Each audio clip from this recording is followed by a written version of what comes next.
Well, folks, gather round because the circus is in town. And by circus, I mean the latest episode of Politics the Reality Show starring our beloved or not so beloved politicians. If you thought the presidential debates were a blood sport, wait till you see the latest on the student loan forgiveness plan. I mean, who knew squeezing the average American was the new Olympic sport? Let's start with the two sides of this charming little charade. On one side, you have the well-heeled elites in their ivory towers, sipping on overpriced lattes while laboriously crafting those charming tax write-offs that practically scream, "Aren't I awesome?" They argue the whole idea of student loan forgiveness is like handing a kid a candy bar and saying, "Eat up, but next time don't forget your own." They see loans as character-building experiences. Right, like putting your hand in a blender helps develop those fine motor skills. Thanks, but no thanks.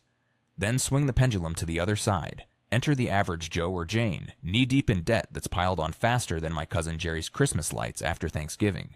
They're saying, "Hey, I'm just trying to get by," while drowning in a sea of student debt that's practically as heavy as an anvil.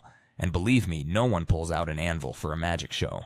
To them, loan forgiveness feels like a life raft, being tossed their way while the elitist yacht owners look on from their shiny tax-exempt yachts, swimming in their own hypocrisy.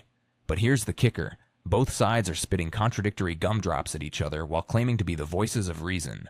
The folks championing personal responsibility have no problem with writing off their own tax debts or profiting from any loophole they can find, like it's a Hot Wheels set at a clearance sale. Yet they'll act shocked when a kid fresh out of college wants a piece of that sweet, sweet debt forgiveness pie. Meanwhile, the forgiven student loan gang can sometimes overlook their basic budgeting skills, like that time I overlooked the last slice of pizza at a party. Really, how did that happen? And if you're worried this whole debacle might wake up the slumbering giant that is bureaucracy, don't sweat it. Nothing's changing faster than a cat wearing skates on ice. Congress is moving about as fast as a snail on its best day, while the banks watch with popcorn like it's the Super Bowl, just without the fun commercials about delivery pizza.